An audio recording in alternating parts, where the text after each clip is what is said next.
Okay. Proddatur ప్రభుత్వ ఆసుపత్రికి రెండు రెండు అంబులెన్సులు రావడం జరిగింది. దాంట్లో తల్లి బిడ్డ ప్రోగ్రాము గతంలో ఉండింది, మధ్యకాలంలో ఆగిపోయింది. మళ్ళా తల్లి బిడ్డ ప్రోగ్రాం కింద మూడు వచ్చినాయి మనకు. ఎవరైనా కూడా వాళ్ళ ఆసుపత్రికి గర్భవతులుగా ఉండి ఇక్కడికి రావాలన్నా కూడా ఫోన్ చేస్తే పంపిస్తారు. లేదు ఇక్కడ ప్రసవించిన వాళ్ళని కూడా తీసుకొని పోయి వాళ్ళ ఇంటి దగ్గర వదిలిపెట్టేదానికి. ఎందుకంటే చిన్నపిల్లలు ఉంటారు కాబట్టి ఆటోలలో అందరికీ కార్లు ఉండని కారణంగా ఆటోలలో పోవడం కష్టంగా ఉంటుంది కాబట్టి ప్రభుత్వము, ఇది తెలుగుదేశం పార్టీ కూటమి ప్రభుత్వం ఈ సౌకర్యాన్ని కల్పించింది. అన్ని ప్రాంతాలలో ఆంధ్ర రాష్ట్రం మొత్తం మీద అన్ని దాదాపు 300 వెహికల్స్ ఇచ్చినాయి. దాంట్లో మనకు కూడా 2 వచ్చినాయి. 3 వచ్చినాయి. ఆ 3 మనము సద్వినియోగం చేసుకుంటున్నాము.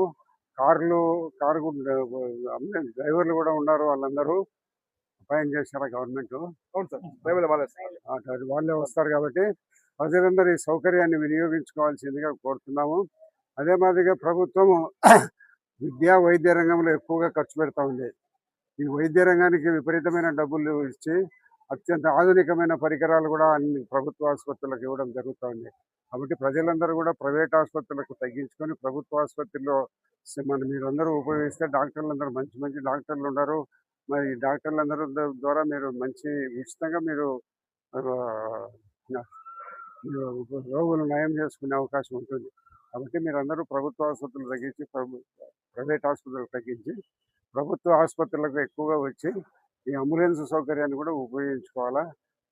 ప్రభుత్వము విద్యా ఆరోగ్యానికి ఎక్కువ డబ్బులు ఖర్చు పెడుతుంది కాబట్టి ఈ సౌకర్యాన్ని ఏర్పాటు చేసుకొని మీరందరూ ఈ యొక్క సౌకర్యాన్ని సద్వినియోగం చేసుకోవాల్సిందిగా కోరుతున్నాను.